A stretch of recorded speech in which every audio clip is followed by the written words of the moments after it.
आज की जो हमारी ये क्लास है, ये क्लास बेसिकली अगर मैं बात करूँ आप लोगों से तो DSSB पर आधारित है।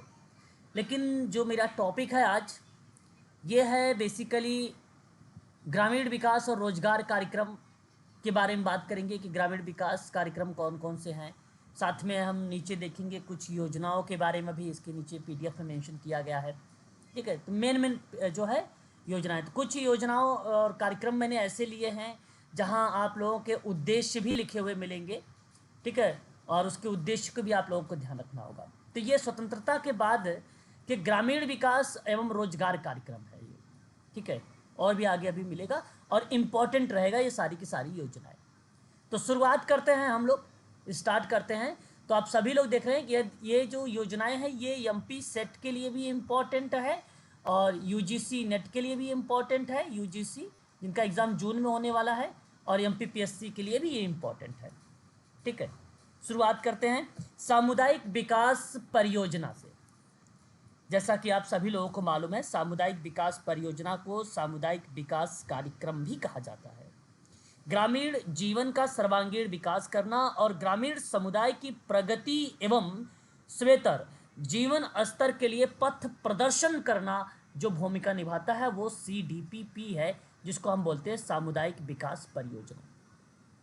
आप सब भलीभांति तरीके से रूबरू हैं, जानते भी हैं कि सामुदायिक विकास परियोजना या कार्यक्रम बेसिकली यह कार्यक्रम स्थापित किया गया समुदाय के विकास को लेकर, और ये 1952 में भारत सरकार के द्वारा सन 1952 में इसका डेवलप हुआ। और सामुदायिक विकास कार्यक्रम जब शुरू किया गया तो भारत में सामुदायिक विकास कार्यक्रमों के इतिहास में मुख्य ध्यान ग्रामीण क्षेत्रों के समुदाय पर रखा गया था। मुख्य ध्यान ग्रामीण समुदाय को रखा गया था, क्योंकि यहाँ पर आप देख भी रहे हैं ग्रामीण विकास लिखा हुआ है। तो राष्ट्रीय विस्तार चरण, गहन सामुदायिक विकास परियोजना का चरण, गहन विकास के बाद का चरण इत्यादि चीजों पर जिक्र किया गया। तो राष्ट्रीय विकास सेवा कार्यक्रम एक जो अप्रैल 1953 में स्टार्ट हुआ। अप्रैल 1953 में राष्ट्रीय विस्तार सेवा कार्यक्रम, राष्ट्रीय विस्तार सेवा कार्यक्रम अप्रैल 1953 में तैयार किया गया था और 2 अक्टूबर 1953 को इसका उद्घाटन किया गया था। इसका गठन तब किया गया जब भारत सरकार ने महसूस किया कि 1952 में गठित सामुदायिक विकास कार्यक्रम धन की कमी के कारण पूरे भारत में लागू नहीं किया जा सका था। तो उस परिप्रेक्ष्य में इस योजना का नाम हमें देखने को मिलता है। तो मैं चाहूंगा कि आप सभी ध्यान रखिएगा, भारत में सामुदायिक विकास की जो शुरुआत हुई भारत सरकार के द्वारा हुआ, 1952 में हुआ। सामुदायिक विकास कार्यक्रम है, इसी के माध्यम से ग्रामीण का क्या किया गया, विकास किया गया। यह आपके लिए इंपॉर्टेंट रहेगा। उम्मीद है कि आप सब लोग इसको याद भी कर लिए होंगे इस तरीके से। बाकी तो इसके बारे में डिटेल इन्फॉर्मेशन और भी चीज़ों पर मिलता भी रहेगा आप लोगों को टाइम टू टाइम। आगे बात करते हैं। क्लियर है ये बात? एक बार स्पष्ट करिएगा फिर मैं नेक्स्ट बढ़ूँ, ताकि मुझे लगे कि आप लोग समझ पा रहे हैं। जी सर। हाँ ठीक है, तो ये IMP के रूप में नोट करिएगा। दूसरी की हम बात करते हैं अधिक उपज प्रजाति कार्यक्रम 1965। आप सभी को मैं बता दूं कि 1965 और 66 के दौरान भारत सरकार के द्वारा अधिक उपज वाले बीजों के इस्तेमाल का कार्यक्रम जो है प्रारंभ किया गया था। मैं आपको बता दूं 62 लाख एकड़ भूमि में इस प्रकार के बीज बोने का लक्ष्य निर्धारित किया गया था, लेकिन उत्तरी भारत के बड़े बड़े भागों में व्यापक सूखा पड़ने से एक संकर किस्म की कुछ प्रकार के बीजों की कमी हो जाने से कठिनाइयां पैदा हो गई थी। उसी के संबंध में अधिक उपज प्रजाति कार्यक्रम लाया गया था सन 1965 और 66 में, 1965 और 66 में। ये भी बात आपको ध्यान रखना होगा। राष्ट्रीय प्रदर्शन योजना 1965 में बेसिकली अगर हम बात करते हैं तो लाया गया था। आपको मैं बता दूं कि राष्ट्रीय सहायता आप सभी लोगों ने सुना है, जानते भी होंगे राष्ट्रीय सामाजिक सहायता कार्यक्रम के बारे में।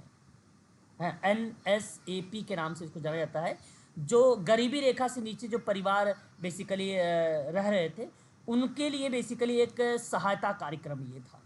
ठीक है, मैं बता दूं, केंद्रीय ग्रामीण विकास मंत्रालय के द्वारा प्रकाशित राष्ट्रीय सामाजिक सहायता कार्यक्रम की शुरुआत 15 अगस्त 1995 में की गई थी। 15 अगस्त 1995 में की गई थी, है ना। अच्छा, यहाँ पे आर्टिकल 41 42 भी रिलेट कराता था, बट यहाँ पे राष्ट्रीय प्रदर्शन चीज़ों को मैंने आप लोगों से रिलेट कराया है, तो इसके बारे में आप थोड़ा सा ध्यान रखिएगा कि 1965 में ये योजना लाई। अच्छा, ये योजना थी क्या? ये योजना वही थी जहाँ पे सामाजिक सहायता की बात कर रहा था। जहाँ अगर मैं बात करूँ आप लोगों से, सामाजिक सहायता की ही जिक्र किया जा रहा था, और यह योजना ICAR के द्वारा चलाई गई थी। Basically Indian counselling of agricultural research है ये। ICAR, इसका कभी कभी फुल फॉर्म पूछा जाता है परीक्षा में, आप ध्यान रखिएगा सभी लोग। Indian counselling of agriculture research है, भारतीय अनुसंधान परिषद है, ये कृषक नवोन्मेष कोष के बताता है। एक बार म्यूट होइए प्लीज, आप म्यूट नहीं होते अच्छा नहीं लगता है, म्यूट रहिए। की स्थापना कृषि अनुसंधान एवं शिक्षा विभाग, कृषि मंत्रालय, भारत सरकार के तहत एक स्वायत्तशासी संस्था है। इसकी स्थापना 16 जुलाई 1929 को हुई थी। 1929।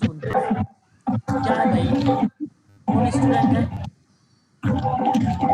हाँ, अर्जुन क्या कर रहे हो भाई? ये गलत बात है, इस तरीके की थोड़ी क्लास चलती है ना, तो ये चीज़ ध्यान रखिएगा। आगे बात करते हैं। फिर देखिए, कमान क्षेत्र विकास कार्यक्रम है, ये इतना इंपॉर्टेंट नहीं, इसको छोड़ दीजिए। 1974-75 में आया था, भारत सरकार के द्वारा आया था। सूखा, देखिए ये अगर मैं आपसे जिक्र करता हूँ आप लोगों से, सूखा अंशकित क्षेत्र कार्यक्रम 1973 में बेसिकली चलाया गया था, और ये भारत सरकार के द्वारा लाया गया था। और मैं आप लोगों से इसको बताऊं तो इसको कहा जाता है सूखा प्रवण क्षेत्र कार्यक्रम भी बोला जाता है।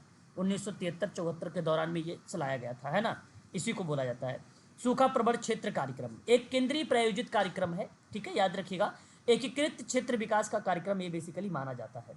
मैं आपको बता दूं, ये भूमि, जल, पशुधन, मानव संसाधन के संरक्षण, विकास और दोहन के द्वारा पारिस्थितिकी संतुलन को बहाल करने के लिए एक दीर्घकालिक उपाय के रूप में इसको जाना जाता है। सॉरी, तो ये बात ध्यान रखिएगा, सूखा अंशकित क्षेत्र कार्यक्रम, सूखा प्रबल क्षेत्र कार्यक्रम के नाम से इसको जाना जाता है, ठीक है, याद रखिएगा, काफ़ी इंपॉर्टेंट है ये आप सभी के लिए। फसलों और पशुधन के उत्पादन, भूमि, जल, मानव संसाधनों, उत्पादकता पर सूखे के प्रतिकूल प्रभावों को कम करने के लिए यह योजना लाई गई थी, ठीक है, ये बात ध्यान रखिएगा। समन्वित बाल विकास योजना 1975, आप सबको मालूम होगा, आप सब जानते हैं कि भारत सरकार के द्वारा ये चलाया गया है। इसको ICDS कहा जाता है। क्या बोला जाता है? ICDS बोला जाता है ना। एकीकृत बाल विकास योजना के नाम से भी जाना जाता है। इसको लॉन्च किया गया था 1975 में। मैं आपको बता दूं कि एक अद्वितीय प्रारंभिक बचपन विकास का कार्यक्रम है, जिसका उद्देश्य ये था कि कुपोषण, स्वास्थ्य और युवा बच्चे और गर्भवती और नर्सिंग माताओं की विकास आवश्यकताओं को संबोधित करती है। ये ICDS बाल विकास मंत्रालय के द्वारा ये क्रियान्वित हुआ था, समन्वित बाल विकास योजना। 1975 में महिला एवं बाल विकास मंत्रालय द्वारा इसे एक केंद्र प्रायोजित योजना के रूप में जाना जाता है, जो भारत सरकार के द्वारा चलाया गया था। इसके तहत मैं आपको बता दूं, आंगनबाड़ी सेवा योजना भी शामिल है, जहां पे 0 से 6 वर्ष के बच्चों आयु वर्ग के बच्चे, गर्भवती महिलाएं और स्तनपान कराने वाली माताएं इत्यादि चीज़ों को इसके अंतर्गत शामिल किया गया है, ठीक है। यहाँ तक कि टेक होम राशन भी इसके अंतर्गत शामिल किया गया है। पूरक पोषण में टेक होम राशन, गर्म पका हुआ भोजन, सुबह का नाश्ता भी शामिल किया गया है इसके अंतर्गत, है ना। तो ये भी बात आप लोग ध्यान रखेंगे ICDS के बारे में। इंटीग्रेटेड चाइल्ड डेवलपमेंट सर्विस इसको कहा जाता है, इस बात को आप ध्यान रखेंगे सभी लोग, ठीक है। उसके बाद अगर हम बात करते हैं तो आता है यहाँ पे मरुभूमि विकास कार्यक्रम, ये इंपॉर्टेंट नहीं, इसको हटा दीजिए। केंद्रीय ग्रामीण स्वच्छता कार्यक्रम, इसे भी हटा दीजिए, इंपॉर्टेंट नहीं है। कुटीर ज्योति कार्यक्रम 1988-99 में चलाया गया था, ये भी इंपॉर्टेंट नहीं है, ठीक है। जो इंपॉर्टेंट है मैं बता रहा हूँ, ऐसी PDF आपको सेव कर लूँगा और सेव करके आपको प्रोवाइड करूँगा, ताकि आप जान सकें कि इसमें इंपॉर्टेंट क्या है, क्या इंपॉर्टेंट नहीं है। वैसे बहुत सारी इसमें योजनाएं मैंने शामिल कर रखा है, ठीक है। रोजगार योजना, बेसिकली अगर हम बात करते हैं तो जवाहर रोजगार योजना 1989 में स्टार्ट किया गया था। आपको मैं बता दूं, भारत सरकार के द्वारा जब इसे स्टार्ट किया गया तो गांधी सरकार द्वारा इसको शुरू किया गया, राजीव गांधी सरकार के द्वारा इसको स्टार्ट किया गया। इसे राष्ट्रीय ग्रामीण रोजगार कार्यक्रम के नाम से भी जाना जाता है। ठीक है, आप ध्यान रखिएगा। ये बेसिकली था क्या, सातवीं पंचवर्षीय योजना के दौरान जवाहर रोजगार योजना को शुरुआत किया गया था। ये पेपर में आता है, सातवीं पंचवर्षीय योजना के दौरान। ठीक है, और आपको बता दूं कि राजीव गांधी सरकार द्वारा जब इसे शुरू किया गया तो राष्ट्रीय ग्रामीण रोजगार कार्यक्रम और ग्रामीण भूमिहीन रोजगार गारंटी कार्यक्रम जो है इसके विलय पर लागू हुआ, विलय कर दिया गया। तो राष्ट्रीय ग्रामीण रोजगार कार्यक्रम और ग्रामीण भूमिहीन रोजगार गारंटी कार्यक्रम, ठीक है, के विलय पर यह लागू होता है जवाहर रोजगार योजना, जो वर्ष माना जाता है 1989, सातवीं पंचवर्षीय योजना का दौर माना जाता है। और सातवीं पंचवर्षीय योजना चलाया कब गया था, तो मैं आपको बता दूं 1985 से, कब से 1985 से चला था और 1990 तक, 1990 तक लघु स्तरीय और खाद्य संस्करण उद्योगों के विकास पर ज़्यादा बल देता था। सामाजिक न्याय को भी प्रोत्साहित किया है ये जो है सातवीं पंचवर्षीय योजना। ठीक है, याद रखिएगा, काफ़ी इंपॉर्टेंट माना जाता है। कुल टोटल 12 पंचवर्षीय योजना चलाई जा गई है 2012 से लेकर 2017 तक। ठीक है, ये 12वीं पंचवर्षीय योजना है। पहली जो थी वो 1951 से लेकर 1956 के बीच में चलाई गई थी। ठीक है, तो ये इंपॉर्टेंट है, इसको ध्यान रखिएगा। वहीं अगर हम लोग बात करते हैं प्रधानमंत्री रोजगार योजना 1993 में भारत सरकार के द्वारा स्टार्ट किया गया था। आप सबको पता होगा इसके बारे में कि भारत सरकार ने पूरे देश में रोजगार के अवसर या पैदा करने के लिए 1993 में प्रधानमंत्री रोजगार योजना का शुभ आरंभ किया था। बहुत इंपॉर्टेंट है, ये परीक्षा यूजीसी नेट में भी आ चुका है। ठीक है, ये शिक्षित बेरोजगार गरीबों द्वारा सूक्ष्म उद्यम स्थापित करके शिक्षित बेरोजगार युवाओं को रोजगार प्रदान करने के लिए प्रधानमंत्री रोजगार योजना को परिकलित किया गया है ना। ये बात ध्यान रखेंगे आप सभी लोग प्रधानमंत्री रोजगार योजना के बारे में। ठीक है, याद रहेगा आप सभी लोगों को 2 अक्टूबर 1993 को चलाया गया था ये। ठीक है, याद रखिएगा, बताते चलिए बीच बीच में भाई, ताकि मुझे लगे कि मेरी आवाज आप लोगों के पास हाँ जी सर। ठीक है जी सर, गांधी जी के जन्मदिन के दिन चलाया गया था सर ये। अच्छा जी, ठीक है फिर, हाँ बहुत बढ़िया। रोजगार आश्वासन योजना 1993 में आए। आपको बता दें ये योजना भी भारत सरकार के द्वारा चलाई गई। रोजगार आश्वासन योजना 2 अक्टूबर 1993 को अगर हम बात करते हैं तो इसमें सूखाग्रस्त क्षेत्र, रेगिस्तान क्षेत्र, आदिवासी क्षेत्र और पहाड़ी क्षेत्रों में ये योजना एक्टिव थी। काफ़ी इंपॉर्टेंट है जब आपको पूछता है क्षेत्र, यहाँ पे क्षेत्र को ध्यान रखिएगा। सूखाग्रस्त क्षेत्र, रेगिस्तानी क्षेत्र, आदिवासी का क्षेत्र और पहाड़ी क्षेत्र में यह योजना जो है एक्टिव है।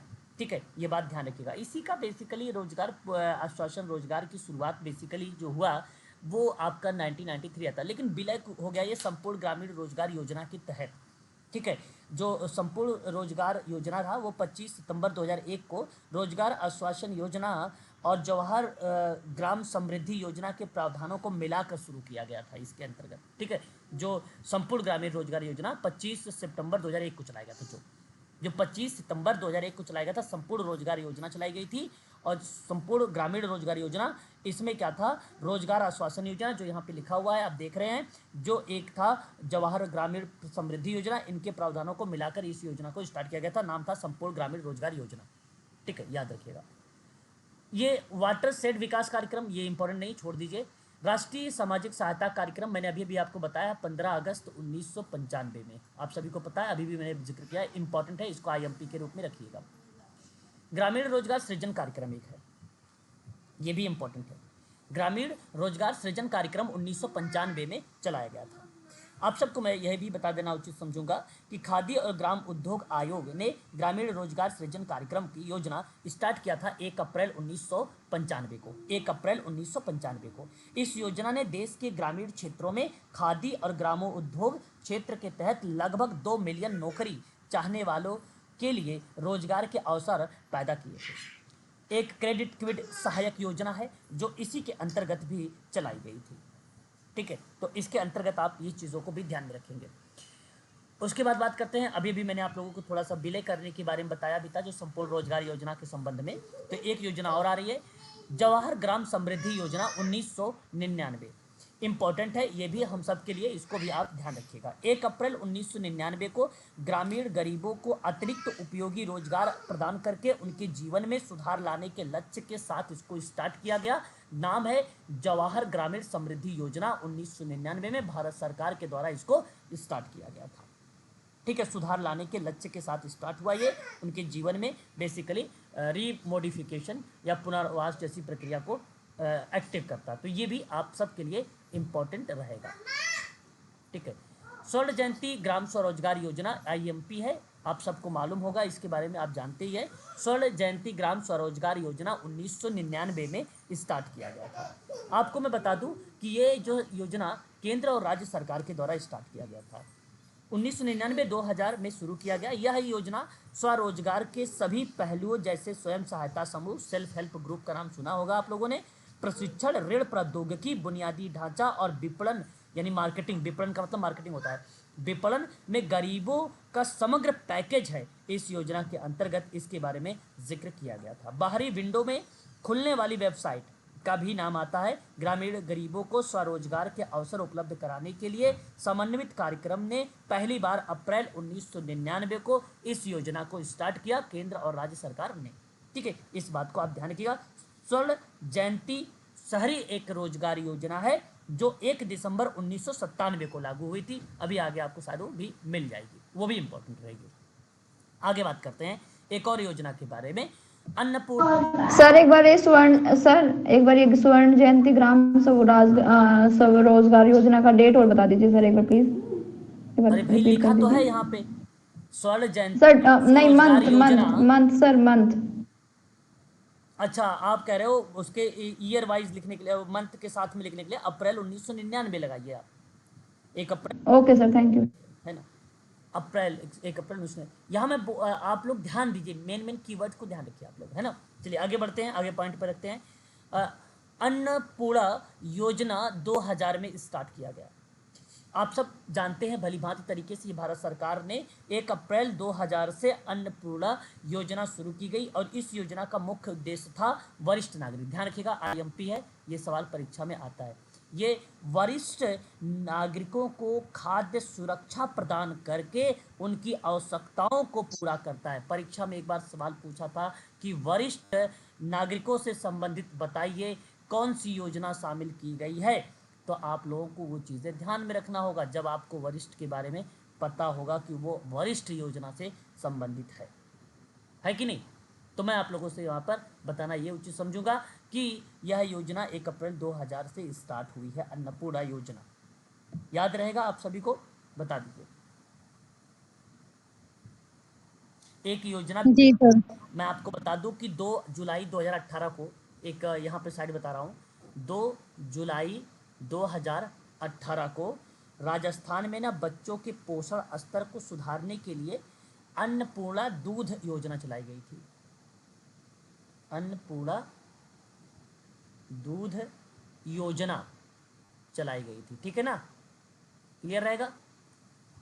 चलिए आगे बढ़ते हैं, अगले नेक्स्ट पॉइंट पर बात करते हैं हम लोग। अंत्योदय अन्न योजना 2000 में ये भी चलाई गई थी और मैं आपको बता दूं कि ये भी इम्पोर्टेंट है। अंत्योदय अन्न योजना भारत सरकार द्वारा स्टार्ट किया गया है। आपको बता दूं कि सबसे बड़ी पहलों में से एक पहल मानी जाती है अंत्योदय अन्न योजना। ये सार्वजनिक विवरण प्रणाली योजना है जिसे 2000 में ना भारत में लागू किया गया था। 2000 में भारत में क्या किया गया था, लागू किया गया था। मुख्य उद्देश्य ये था कि लोगों को खाद्य सुरक्षा प्रदान करना और भारत में भूख को समाप्त करना, इस योजना के अंतर्गत ये लक्ष्य रखा गया था। ठीक है, तो अंत्योदय अन्न योजना भारत सरकार ने 25 दिसंबर 2000 को स्टार्ट किया था। 25 दिसंबर 2000 को स्टार्ट किया था, इंपॉर्टेंट ये भी है। ठीक है, आगे बढ़ते हैं। संपूर्ण ग्रामीण रोजगार योजना 2001, अभी अभी मैंने आप लोगों से जिक्र किया है, आपको भी याद होगा। 25 सितंबर 2001 को रोजगार आश्वासन योजना और जवाहर ग्रामीण समृद्धि योजना, अभी मैंने आपको ऊपर बताया है कि कहा था कि प्रावधानों को मिलाकर शुरू किया गया था संपूर्ण ग्रामीण रोजगार योजना। कब? 25 सितंबर 2001 को केंद्र और राज्य सरकार दोनों ने मिलकर इस योजना को चलाया था। यही पॉइंट आपको ध्यान रखना है, जो एक एक पॉइंट मैं आपको यहाँ पर बता रहा हूँ, ठीक है ना। आगे बढ़ते हैं। उसके बाद देखिए अगला सवाल कहता है कि ग्रामीण ग्रामोदय योजना 2001 में ये योजना स्टार्ट की गई थी। ग्रामोदय योजना बेसिकली 2000 में जब प्रारंभ हुआ तो इसका उद्देश्य रखा गया कि ग्रामीण लोगों की बेसिक या मूलभूत आवश्यकताओं को निर्धारित समय अवधि में पूरा करना। केंद्र सरकार ने इससे समृद्ध मंत्रालय इसके संबंध में दिशा निर्देश तय करेगा और क्रियान्वयन का नियमन भी करेगा। पहले से चली आ रही जो आधारभूत न्यूनतम सेवा स्कीम है उसमें मिलाकर इसको जो है एक प्रकार से इस योजना को परिवर्तनकारी पहल के रूप में आगे ले जाया जाएगा। तो ग्रामीण, याद रखिएगा, ग्रामीण ग्रामोदय योजना कब स्टार्ट हुई है, तब क्या आप लोग बताएंगे? 2000 में इसको स्टार्ट किया गया था। कब स्टार्ट किया गया था बता दीजिए एक बार। 2000 में इसको स्टार्ट 2000। हाँ, ध्यान रखेंगे। यहाँ मैं आपको बता दूं 5 क्षेत्र इसके अंतर्गत आते हैं, परीक्षा में सवाल यूजीसी में बनता है। एक आता है प्राथमिक स्वास्थ्य, एक आता है प्राथमिक शिक्षा आवास, एक आता है ग्रामीण सड़क 3, और एक आता है पेयजल, और एक आता है गांव के विकास पर ध्यान केंद्रित करना। 5 ऐसी जो है इसके क्षेत्र हैं, इन्हीं 5 क्षेत्रों पर ये काम करता है। ग्रामीण जो गरीब हैं उनकी आवास स्थिति में सुधार करने की बल या प्रक्रिया पर जोर देना प्रधानमंत्री ग्रामोदय योजना के ही अंतर्गत ये चीज़ें शामिल होती है। लास्ट वाला जो क्या बोले आवास सर? योजना आती है वो इसी के अंतर्गत आती है सर? कौन सी? आवास योजना जो आती है इसी के अंतर्गत आती है जी सर? जी जी, प्राथमिक स्वास्थ्य, प्राथमिक शिक्षा, आवास, ग्रामीण सड़क, पेयजल, है ना। और इन्हीं में क्या है, गांव के विकास पर ध्यान केंद्रित करना। ठीक है, ये सभी क्रियाएं गांव के केंद्रित करना। ठीक है। हाँ सिराज जी कुछ कह रहे थे आप? नहीं वही सर, लास्ट पॉइंट पूछ रहा था सर, बता दिया आप सर। ओके, आगे बात करते हैं खाद्यान्न विकास योजना। ये इंपॉर्टेंट नहीं है, हालांकि 2001 और 2 में चलाया गया था। इंपॉर्टेंट हमने परीक्षा में अभी तक देखा ही नहीं है। राष्ट्रीय सम विकास योजना भी 2003-2004 में चलाया गया योजना आयोग के द्वारा। इंपॉर्टेंट ये भी नहीं है। हरियाली परियोजना, देखिए ये थोड़ा सा इंपॉर्टेंट हो सकता है, पर्यावरण में आपसे बना सकता है। हरियाली परियोजना 2003 भारत सरकार के द्वारा चलाया गया था। मैं आपको ये बताना उचित समझूंगा कि ये बेसिकली हरियाली केंद्र सरकार द्वारा प्रायोजित एक जल ग्रहण विकास परियोजना है। ग्रामीण विकास मंत्रालय भारत सरकार द्वारा प्रारंभ किया गया। इसका मोटो ये था कि देश में वाटर शेड विकास कार्यक्रमों के क्रियान्वयन में पंचायती राज संस्थानों को वित्तीय और प्रशासनिक दोनों रूप में सशक्त बनाया जाए। इसलिए यह योजना थोड़ा सा मुझे लगता है कि इम्पोर्टेंट बन जाता है। 2003 में इस योजना का शुभ आरंभ हुआ था। ठीक है, ये बात आप सभी लोग ध्यान में रखिएगा। सिंचाई, वृक्षारोपण के लिए वर्षा जल की हर बूंदों का संचय करना, ताकि ग्रामीण समुदाय के लिए आय के अस्थायी स्रोत बनाने के साथ साथ पेयजल आपूर्ति भी की जा सके। इस तरीके की बात हरियाली परियोजना के अंतर्गत कही गई थी। ये बात आप सभी लोग अवश्य ध्यान में रखिएगा, क्योंकि ये बहुत इम्पॉर्टेंट रहेगा आप सबके लिए, पॉइंट रहेगा आपका जब पूछा जाएगा कहाँ पे, पर्यावरण जैसे शब्दों में। ठीक है, क्लियर रहेगा? एक बार बताइए, यस सर। स्पष्ट करिए मुझे। Yes sir. ओके, एक यहाँ पर आप सभी लोग देख रहे हैं एक स्कीम आती है, और वो अगर मैं आपसे बात करूँ, पूरा एक योजना है जो 2003 में केंद्र सरकार के द्वारा चलाई गई है। ठीक है, ये बात ध्यान रखिएगा आप सभी लोग। आप सभी लोग जानते हैं ये पूरा क्या है? पूरा स्कीम की अगर मैं बात करूं या सेवाओं के बारे में बात करूं, ये जो 2003 में स्टार्ट किया गया है, ठीक है, बता सकते हो ये क्या है? भारत जी सरकार सर। द्वारा कार्यक्रम, बताइए। भारत सरकार द्वारा कार्यक्रम है। प्रोविजन, हाँ जी sir, provision sir, urban sir, मेटिस रूरल एरिया सर, स्कीम है सर। अच्छा, ये एक स्कीम है बेसिकली। अगर हम जब बात करते हैं इस संबंध में, मैं आपको बता दूं कि एक बार मैं आप सभी लोगों को इस स्कीम के बारे में, है ना, इस स्कीम के बारे में बता चुका हूं जब आप सभी लोग कर रहे थे प्रैक्टिस लास्ट टाइम में, है ना। तो ये एक पूर्व राष्ट्रपति डॉक्टर अब्दुल कलाम के द्वारा जनवरी 2003 में इस पूरा स्कीम को स्टार्ट किया गया था। जैसे कि अभी सिराज ने बताया है कि provision of urban amenities in rural area पर ये जिक्र करता है पूरा। ठीक है, मैं एक बार यहाँ पे नोट कर देना चाहता हूँ, शायद आप सही तरीके से फिर समझ जाएंगे पूरा के बारे में, है ना। पूरा क्या बोला जाता है इसको? प्रोविज़न, प्रोविज़न, ठीक है, ऑफ अर्बन, ठीक है, अमेनिटीज इन रूरल, ये रूरल लिखा हुआ है, एरिया, ठीक है, एरिया, जनवरी 2003 में ये स्टार्ट किया गया था। ठीक है, नोट कर लिया आप लोगों ने, ये इम्पोर्टेंट है के लिए। ठीक है, अब देखिए, ये योजना बेसिकली पूर्व राष्ट्रपति डॉक्टर अब्दुल कलाम के द्वारा स्टार्ट किया गया, तीव्र एवं सशक्त ग्रामीण विकास के लिए प्रस्तुत किया गया था। ये तीव्र एवं सशक्त ग्रामीण विकास के लिए स्टार्ट किया गया था। मैं एक बार प्रैक्टिस करवा रहा था तो उस प्रैक्टिस में एक क्वेश्चन आया हुआ था। तो ग्रामीण एवं शहरी विभाजन को कम करने के लिए ग्रामीण क्षेत्रों में आजीविका के अवसर एवं शहरी सुविधाओं को उपलब्ध कराने की बात करता है। ये ग्रामीण क्षेत्रों में ना जीवन की गुणवत्ता में सुधार के लिए आजीविका के अवसर एवं शहरी सुविधाएं प्रदान करने के लिए सार्वजनिक निजी भागीदारी, जिसको आप ट्रिपल पी कहते हो, ट्रिपल पी, इसी का पार्ट है। इसको बोला public private partnership, public private partnership, सार्वजनिक निजी भागीदारी के माध्यम से एक ग्रामीण पंचायत में संभावित विकास केंद्र के आसपास सुसंगठित क्षेत्रों का समग्र और त्वरित विकास करना पूरा स्कीम का पार्ट है। ठीक है, तो ये बात ध्यान रखिएगा, 300 ग्रामीण विकास समूहों का निर्माण करना इसी का उद्देश्य है। ठीक है, तो इम्पॉर्टेंट है ये। विशेष कृषि उपज योजना 2004 का है, ये इम्पॉर्टेंट नहीं है। काम के बदले अनाज का कार्यक्रम, ये शायद परीक्षा में आप लोगों ने प्रैक्टिस में भी सवाल देखा है। काम के बदले अनाज कार्यक्रम 2004 का ये पार्ट है। इसके अंतर्गत अगर मैं बात करता हूँ तो 14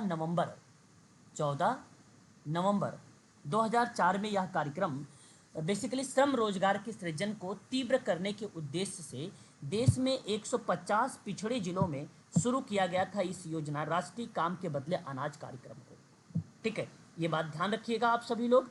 ग्रामीण कार्यक्रम ग्रामीण क्षेत्र के उन गरीबों के लिए लागू किया गया है जो अकुशल श्रमिक हैं और जो काम करना चाहते हैं। काम के बदले अनाज कार्यक्रम को 150 पिछड़े जिलों के पूरक मजदूरी रोजगार सृजित करने के उद्देश्य से 14 नवंबर 2004 को ये योजना लागू किया गया था, इसलिए आप इसे इम्पोर्टेंट रख सकते हैं।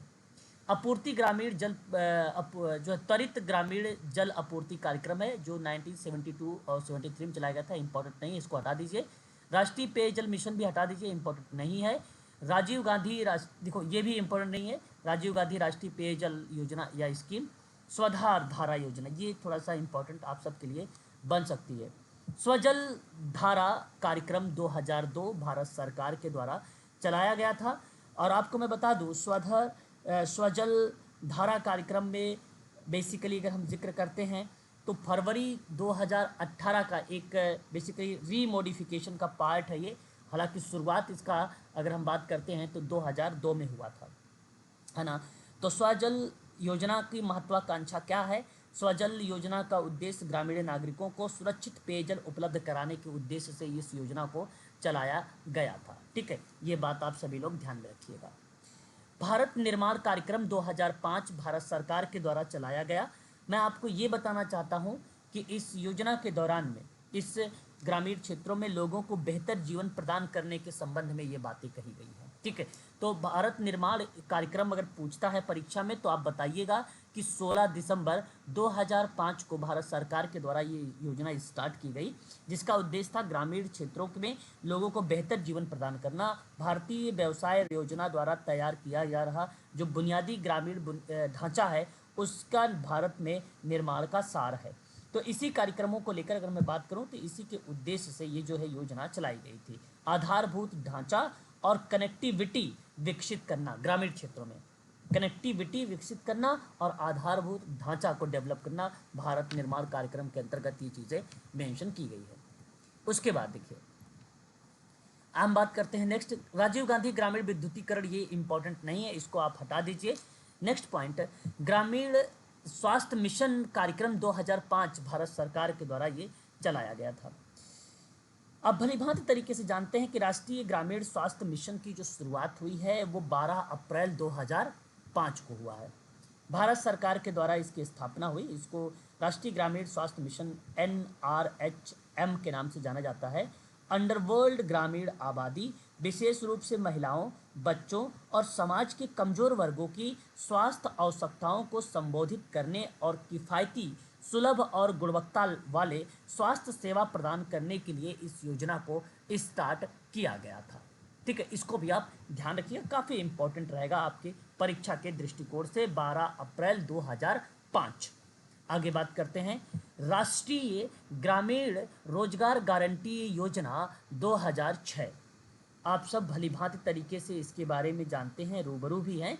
राष्ट्रीय रोजगार गारंटी योजना के अंतर्गत प्रत्येक परिवार को वित्तीय वर्ष के दौरान 100 दिन की रोजगार की गारंटी भी प्रदान करता है। यदि जॉब कार्ड धारक काम मांगता है तो उसे 15 दिन के अंदर काम देना होगा। 2006 में विश्व की सबसे बड़ी रोजगार गारंटी योजना लॉन्च की गई। ये बात आप भलीभांति तरीके से जानते हैं। ठीक है, 2 फरवरी 2006 को। लेकिन एक बात आप यहाँ पर और देख रहे हैं, यहाँ मनरेगा लिखा हुआ है। मैं आपको बता दूं कि ये 2 फरवरी 2006 को सबसे पहले कहाँ स्टार्ट हुआ? राजस्थान में। कहाँ पर स्टार्ट हुआ? राजस्थान में। ध्यान देना कि यह योजना राष्ट्रीय ग्रामीण रोजगार गारंटी अधिनियम 2005 के नाम से जाना गया। अधिनियम के रूप में अगर एक्ट आता है तो 2005 के रूप में। देखो वर्षों को बड़ा ध्यान समझिएगा, क्योंकि इसमें 3-4 वर्ष हैं। इसमें 3-4 वर्ष हैं। पहली बात तो कंफर्म हो गई कि 2 फरवरी 2006 को राष्ट्रीय ग्रामीण रोजगार गारंटी योजना आई। दूसरी बात आपको ये भी क्लियर हो गया कि राष्ट्रीय ग्रामीण रोजगार गारंटी एक अधिनियम है ना, जिसको नरेगा कहते हो, जिसको क्या बोलते हो? नरेगा। अब उस नरेगा को नाम अगर पूछता है तो 2005 लगाते हो। इसको पारित किया गया और यही योजना मूल विशेषता ग्रामीण परिवारों के बेरोजगार वयस्कों को एक वित्तीय वर्ष के रूप में न्यूनतम 100 दिन का रोजगार भी प्रदान किया। ये भली भांति तरीके से जानते हैं। परंतु महात्मा गांधी राष्ट्रीय ग्रामीण गारंटी एक अधिनियम बना, फिर इसी का नाम नरेगा से मनरेगा बना। नरेगा से क्या बना? मनरेगा बना, जिसको बोला गया महात्मा गांधी राष्ट्रीय ग्रामीण रोजगार गारंटी अधिनियम। ये बना बेसिकली भारत में जब लागू हुआ तो रोजगार गारंटी योजना, जिसे 2 अक्टूबर 2009 को विधान द्वारा अधिनियमित किया गया। कब ये किया गया? 2 अक्टूबर 2009 को। 2009 को। तो आपको यहाँ उम्मीद है मुझे कि आप सभी लोग इस चीज़ों को समझ गए होंगे। ठीक है, 2006 की भूमिका क्या है, 2 फरवरी 2006 की, फिर 2005 क्या है, 2 अक्टूबर 2009 क्या है, ये चीज़ें आप जान गए होंगे। तीसरी बात, आपको यहाँ एक चीज़ ध्यान ये रखना है, परीक्षा में आता है, सभी लोगों को जो काम करने में सक्षम है और जिन्हें काम करने की ज़रूरत है उनको सरकार के द्वारा वर्ष में 100 दिन का रोजगार की गारंटी देता है। ये 100 दिन की जो बात है इसको आप ज़रूर ध्यान में रखिएगा, इम्पॉर्टेंट रहेगा आप सबके लिए। ठीक है, क्लियर रहेगा, उम्मीद है कि आप सभी लोग जानते हैं इसके बारे में, आप सबको पता भी हो गया है इसमें। ठीक है ना, आगे बात करते हैं नेक्स्ट। अब देखिए हमारे सामने एक सामाजिक क्षेत्र में लागू होने का प्रमुख सरकारी योजना। ठीक है, अब ये भी हमारे लिए इम्पॉर्टेंट रहेगा, इनमें भी कुछ इम्पॉर्टेंट चीज़ें रहेंगी, उसको भी हम लोग देखेंगे। यहीं अगर हम बात करते हैं एकीकृत बाल विकास तथा सेवा स्कीम, ICDS का नाम आप सभी लोगों ने सुना होगा। ठीक है, एकीकृत बाल विकास तथा सेवा स्कीम 1975 के समय में स्टार्ट किया गया। आप सभी को मैं बता दूं कि यह योजना 6 वर्षों से कम बच्चों, गर्भवती और स्तनपान कराने वाली माताओं और 16 से 44 वर्ष की महिलाएं पर यह लक्षित था। यह योजना बेसिकली लक्षित समुदाय के स्वास्थ्य और पोषण और शिक्षा में सुधार करने पर बल देता था। यहाँ आप देख सकते हैं इसका उद्देश्य 6 वर्ष तक के उम्र के बच्चों, गर्भवती महिलाओं, स्तनपान कराने वाली महिलाओं को स्वास्थ्य, पोषण, शैक्षणिक सेवाओं को एकीकृत पैकेज देना है तथा आंगनबाड़ी भवनों में CDPO कार्यालयों तथा गोदामों के निर्माण के लिए ऋण प्रदान करना है। क्या प्रदान करना है? ऋण प्रदान करना है। यहाँ एक शब्द आ रहा है CDPO का फुल फॉर्म अगर पूछता है तो चाइल्ड डेवलपमेंट प्रोजेक्टर ऑफिसर लिखिएगा। क्या लिखिएगा? चाइल्ड डेवलपमेंट प्रोजेक्ट ऑफिसर का नाम आप यहाँ पर अवश्य मेंशन करिएगा। CDPO का फुल फॉर्म है, ये बात अवश्य ध्यान में रखिएगा आप सभी लोग, ठीक है। आगे बात करते हैं, ये इम्पोर्टेंट रहेगा। उसके बाद विद्यालय में राष्ट्रीय मध्याहार कार्यक्रम है। ये आप सब जानते हैं इसके बारे में भी कि विद्यालय में राष्ट्रीय मध्याहार कार्यक्रम 15 अगस्त 1995 को स्टार्ट किया गया। आप सब भलीभांति तरीके से जानते हैं इसके बारे में, है ना। मध्याह्न भोजन किसके बारे में? मध्याह्न भोजन के बारे में मैं आप लोगों को, मिड डे मील। हाँ मिड डे मील आप जी ऐसा सर, लिख सकते हो, जो प्राइमरी midday- वाले स्कूल में बच्चों को मिलता है। हाँ हाँ हाँ, बिल्कुल बिल्कुल बिल्कुल बिल्कुल, यहाँ आप इस चीज़ को आप यहाँ पे शामिल कर सकते हो, मिड डे मील। तो स्कूल मध्याह्न भोजन सुविधा के अंतर्गत अगर हम बात करते हैं, दोपहर का भोजन, मध्याह्न भोजन योजना का उपयोग प्री के छात्रों को भोजन उपलब्ध कराने के लिए किया गया है, नर्सरी से लेकर 8वीं तक, ठीक है। वहीं विद्यार्थियों के लिए स्वच्छ मिड डे मील सुनिश्चित किया जाएगा, ठीक है। साथ ही साथ अगर मैं आपसे बात करूं, मध्याह्न भोजन छात्रों को निःशुल्क भोजन दिया जाएगा। मध्याह्न भोजन ने भारत में स्कूली भोजन कार्यक्रम को लोकप्रिय नाम है। स्कूली भोजन कार्यक्रम का लोकप्रिय नाम है। इसमें सभी कार्य दिवसों पर स्कूली बच्चों को दोपहर भोजन का स्कूल निःशुल्क प्रावधान शामिल किया गया है। बेसिकली इसका उद्देश्य क्या था, मैं आपको ये बताना उचित समझूंगा कि बच्चों को कक्षा में भूख से बचाना, बच्चों को ना स्कूल में नामांकन और उपस्थिति को बढ़ाना। बच्चे जैसे पता चलेगा भाई उनको आज भोजन मिलेगा विद्यालय में तो वो चले जाएंगे स्कूल पढ़ने के लिए, ठीक है। इसके लिए उनको स्कूल में उपस्थिति को बढ़ाना था। सभी जातियों के बच्चों के बीच बेहतर सामाजिकरण करना था, कुपोषण को संबोधित करना था, महिलाओं को रोजगार के प्रावधान के माध्यम से सामाजिक सशक्तिकरण पर भी बल देना था। इस तरीके से बात रहा है। हालांकि भारत में स्कूलों को अगर मध्याह्न भोजन की बात करूँ तो एक बड़ा लंबा इतिहास रहा है इसका, ठीक है। 1925 में मद्रास नगर में ये वंचित बच्चों के लिए मध्याह्न भोजन स्टार्ट किया गया था। 1925 में कहाँ पर? मद्रास में, है ना। 1925 में कहाँ पर? मद्रास में, याद रखिएगा।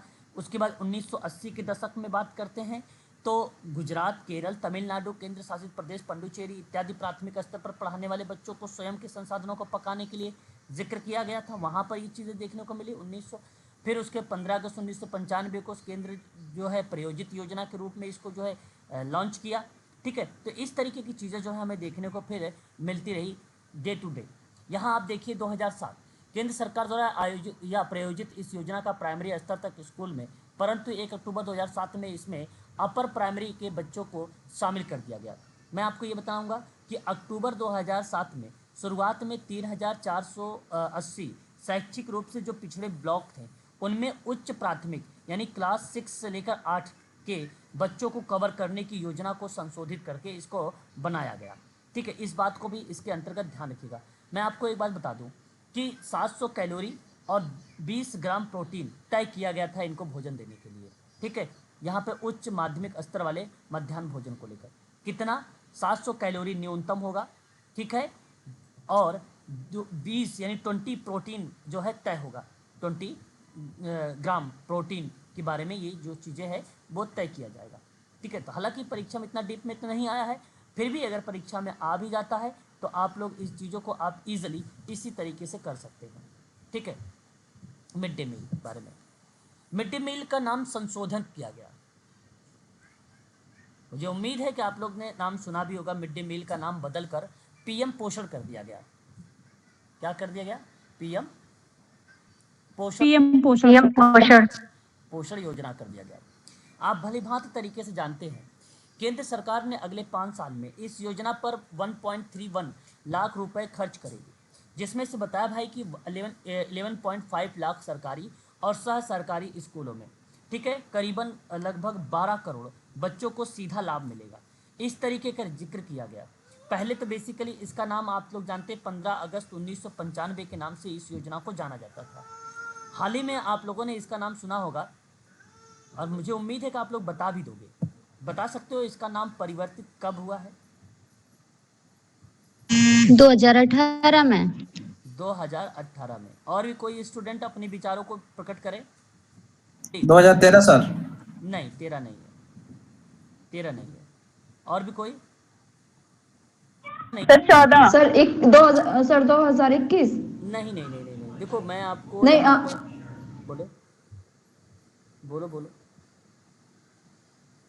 देखो 2018 तक किसी बच्चे ने गया, तो मैं चाह रहा था कि आप लोग 2021 तक बढ़ जाते, लेकिन कोई 2021 तक बढ़ा नहीं। सर मैंने बोला तो 2021। अच्छा, बोले थे आप 2021? ओके चलो, यस सर। फिर तो बढ़िया लग गया था आपका। ठीक है, तो अगर मैं आपसे बात करूं कि वर्ष 2021 में इसका नाम बदलकर प्रधानमंत्री पोषण शक्ति निर्माण योजना कर दिया गया, इसको पीएम पोषण के नाम से जाना गया। और इसके पहले जो है, आप लोगों को मैंने पहले बता दिया, इसको मिड डे मील वगैरह के नाम से जाना जाता था। ठीक है, और इसकी शुरुआत हुई थी 1995 में। ठीक है, ये बात ध्यान रखिएगा। नाम परिवर्तित कब हुआ है, तो आप सभी लोग बताएंगे यहाँ पर 2021 में। 2021 में उस समय यूजीसी का परीक्षा होने वाली थी, एक ही महीना बचा था, उस दौरान इसका नाम बदल दिया गया था। ठीक है, उसी समय इसका नाम बदल दिया गया था। और बात यह है लॉकडाउन वाला कंडीशन, ना लॉकडाउन वाला। यस सर, इसमें ये था कि जो मिशन वात्सल्य आया है और ये पीएम पोषण आया है, दोनों एक साथ ही आए हैं। बिल्कुल बिल्कुल बिल्कुल बिल्कुल। ठीक है, तो इस चीज़ को आप सभी लोग ध्यान रखिएगा। और वही चीज़ें रही, लेकिन इसमें पोषण स्तर का जो 1 से लेकर 5 तक की बातें थी, ये जिक्र वही किया गया कि एक। अच्छा देखिए, अगर मान लीजिए, मैंने अभी आपको एक बात बताया कि अगर उच्च प्राथमिक पर 700 कैलोरी अगर उनको मिल रहा है, जो बेसिकली 6 से लेकर 8 तक है, और 20 प्रोटीन मिल रहा है, तो ज़रा मुझे बताइए कि जो प्राइमरी वाले हैं उनको कितना कैलोरी मिल रहा है? 450। 450। और प्रोटीन कितना मिल रहा है, कितना ग्राम? 12 ग्राम। 12 ग्राम। ठीक है, तो ये थोड़ा सा प्लाट बनाएगा। आप लोग इस प्रश्न को, इस पॉइंट को समझ पाए हो आप लोग? बताइए एक बार, समझ पाए तो बताओ। न्यू न्यू न्यू वाला में सर, प्राइमरी में सर, न्यू वाला में सर, मैं 2.0 में सर, प्रधानमंत्री पोषण में सर, जो 2021 फरवरी में जो बताना है उसमें सर। मैं 2021 वाली का क्या, उससे पहले भी वही चीज़ था, ऐसी नहीं कुछ नहीं था। पोषण स्तर, पोषण स्तर प्राथमिक 1 से लेकर 5 तक 450 कैलोरी और 12 ग्राम प्रोटीन। क्लियर है ये? और लेकिन 20 ग्राम दिया है सर, लेकिन 20 ग्राम प्रोटीन दिया है सर। उच्च जी 20 ग्राम प्रोटीन दिया है सर उसके ऑफिशियल वेबसाइट पे सर। किस में? प्राथमिक में?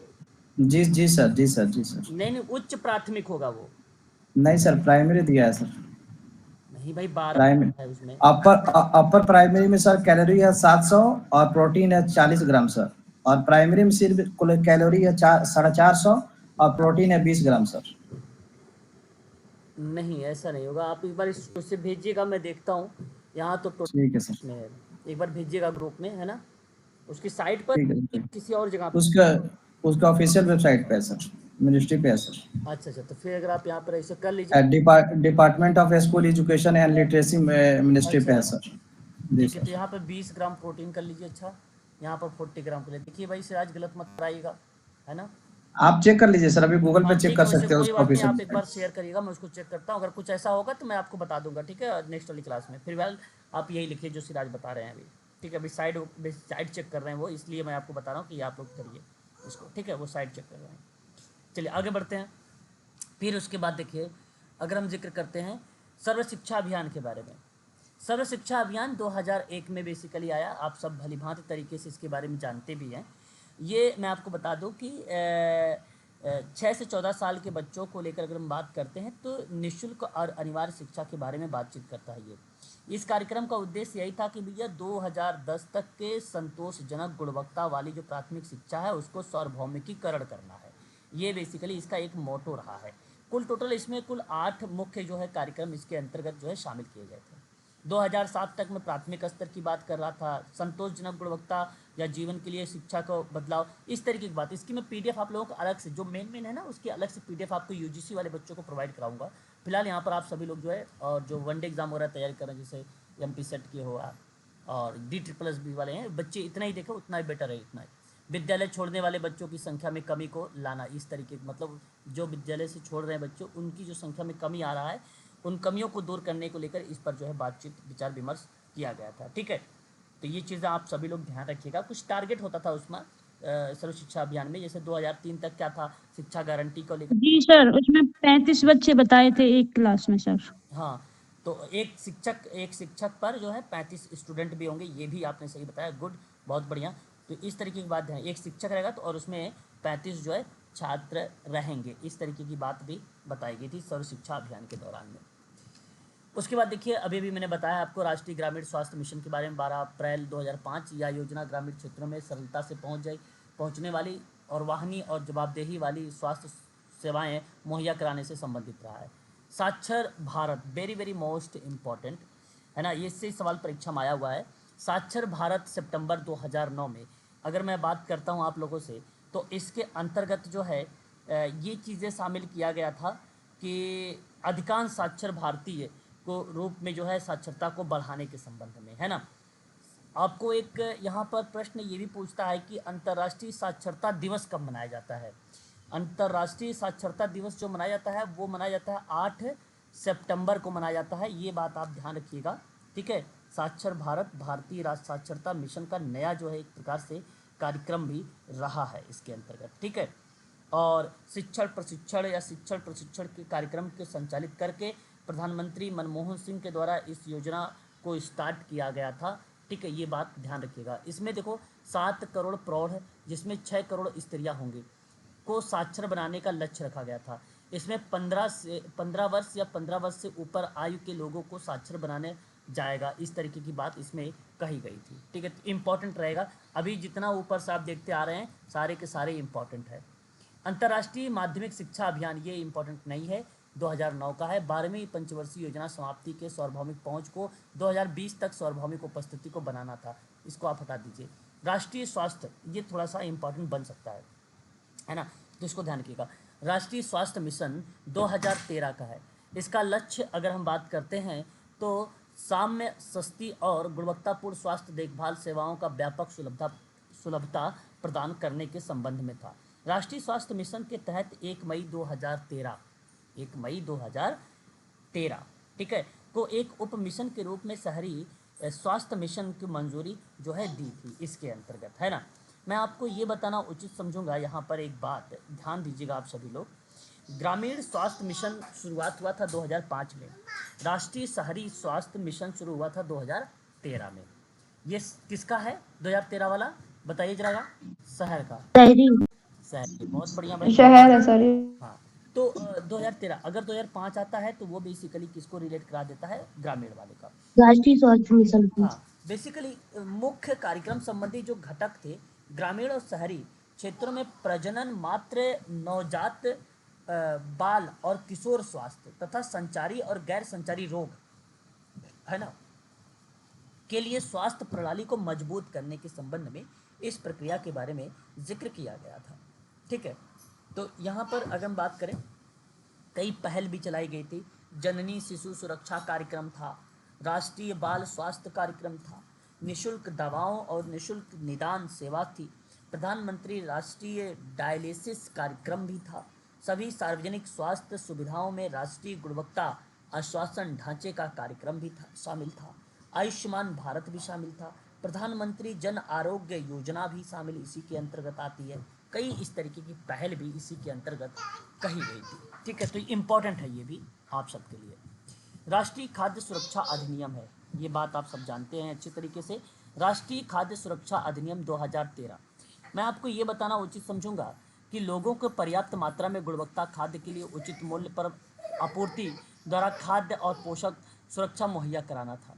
यह अधिनियम कुल जनसंख्या का लगभग 67%, ग्रामीण जनसंख्या के 75% तथा शहरी जनसंख्या के 50% लोगों को अनुदानित दर पर खाद्य प्राप्त करने का एक कानूनी अधिकार देता है। इसके अंतर्गत लाभ प्राप्तकर्ता को 5 किलोग्राम चावल, गेहूं, मोटे अनाज क्रमशः 2, 3, 1 रुपये प्रति किलोग्राम प्राप्त करने का कानूनी अधिकार भी प्राप्त है। प्रत्येक गर्भवती और दूध पिलाने वाली मां को गर्भधारण की अवस्था और प्रसव के 6 महीने बाद आंगनबाड़ी के माध्यम से भोजन की मुहैया भी कराया जाएगा। ठीक है, तो नेशनल फूड सिक्योरिटी एक्ट है जो 2013 का है। इस बात को आप सभी लोग ध्यान रखिएगा। इसकी खास विशेषता ये है कि यह अधिनियम कानूनी तौर पर 75% ग्रामीण आबादी, 50% शहरी आबादी को लक्षित सार्वजनिक वितरण प्रणाली के तहत सब्सिडी वाले जो खाद्यान्न प्राप्त है उसको करने का ये अधिकार देता है। ये बात आप अवश्य ध्यान रखिएगा। अब ये मॉडिफिकेशन का पार्ट है, पहले 67 था, अब कितना हो गया है 70। इस बात को सॉरी यहाँ पे कुल जनसंख्या का लगभग 67% है। ग्रामीण में बात करेंगे 75, शहरी में बात करेंगे तो 50। ठीक है, ये बात ध्यान रखिएगा। क्लियर रहेगा? एक बार स्पष्ट करेंगे फिर मैं आगे बढ़ूंगा। जी सर। स्वच्छ, उसके बाद बात करते हैं नेक्स्ट पॉइंट पर, स्वच्छ भारत मिशन के बारे में। 2 अक्टूबर 2014 को, इस तो बहुत ही फेमस रहा है, परीक्षा में आता भी है, इंपॉर्टेंट है ये। इसका लक्ष्य सभी ग्रामीण परिवारों को शौचालय की सुविधा प्रदान करना है। 2 अक्टूबर 2019 तक खुले में शौच से मुक्त भारत हासिल करना है। देश में यह लक्ष्य प्राप्त करना जो है लक्ष्य प्राप्त कर लिया है। ठीक है, तो इसके अंतर्गत भी आप लोग ध्यान रखिएगा। ये जो स्कीम के बारे में आपसे बात कर रहा हूँ, स्वच्छ भारत मिशन 2 अक्टूबर 2014 से ये स्टार्ट हुआ। आप सभी लोगों को इसके बारे में ध्यान भी रखना होगा। ठीक है, मैं आपको बता दूं कि स्वच्छ भारत मिशन का जो है 1 अक्टूबर 2021 को 5 साल की अवधि के लिए इसको दोबारा से रिन्यू करके, या एक प्रकार से कह सकते हो स्टार्ट किया गया है 5 साल के लिए। ठीक है, बेसिकली लागत कम करना और ये जीवाश्म जो ईंधन है उस पर निर्भरता कम करने को लेकर ये जिक्र करता है। खास आप देख रहे हैं खुले में शौच से मुक्ति के लेकर बात करना 2019 तक का था। हालांकि अब तो ये चीज़ें वो काफ़ी कारगर भी साबित हुई है ना। तो मैं कहूँगा ये इंपॉर्टेंट रहेगा 2 अक्टूबर 2014 का। उसके बाद ये बहुत इंपॉर्टेंट नेक्स्ट वाला भी है, मिशन इंद्रधनुष 25 सितंबर 2014। आप सबको मैं बताना ये उचित समझूंगा कि उन सभी बच्चों को टीकाकरण में लाना जो पूर्ण और आंशिक रूप से 7 बीमारियों के विरुद्ध टीका नहीं लग पाता है। बेसिकली इसका उद्देश्य यही है, ग्रामीण जनसंख्या की किफ़ायती और गुणवत्तापूर्ण स्वास्थ्य सेवा प्रदान करना। वंचित समूहों को शिक्षा प्रदान करने के संबंध में अगर साथ ही साथ अगर हम बात करते हैं तो इस मिशन इंद्रधनुष के अंतर्गत आपको बता दें कि बच्चों और गर्भवती महिलाओं के लिए पूर्ण टीकाकरण बीमाकृत राशि प्राप्त करने के उद्देश्य से शुरू किया गया था। ठीक है, इस बात को आप ध्यान रखिएगा, जो कि साफ शब्दों में यहाँ पे लिखा भी है। अटल पेंशन योजना भी इम्पोर्टेंट रहेगा। अटल पेंशन योजना 9 मई 2015 को स्टार्ट हुआ। मैं आपको बताना ये चाहूँगा कि असंगठित क्षेत्र में काम करने वाले लोगों के लिए जो पेंशन योजना है ये 9 मई 2015 को अटल पेंशन योजना की स्कीम से स्टार्ट किया गया था। इस योजना के तहत ना लाभार्थियों को 1000 रुपये से लेकर 5000 रुपये तक की मंथली पेंशन मिल सकती है। पेंशन न आपके द्वारा निवेश की गई राशि पर निर्भर करती है। इसे खास तौर पर निम्न आय वर्ग की ज़रूरतों को ध्यान में रखते हुए बनाया गया है। ठीक है, ये बात ध्यान रखिएगा इस योजना को। क्लियर है? बताते चलिए। जी सर। हाँ जी सर। जी सर। सघन मिशन इंद्रधनुष 2.0 2 दिसंबर 2019। मैं आपको ये बताना उचित समझूंगा इसके अंतर्गत, हालांकि 2020 तक के भारत में UIP का 90% कवरेज करना और इसे बनाए रखना जो है इस प्रक्रिया का पार्ट रहेगा। मैं आपको बता दूं कि मिशन इंद्रधनुष जो यहाँ पर आप देख रहे हैं, सघन मिशन इंद्रधनुष 2.0 वाला, यह 2 दिसंबर 2019 को लॉन्च किया गया।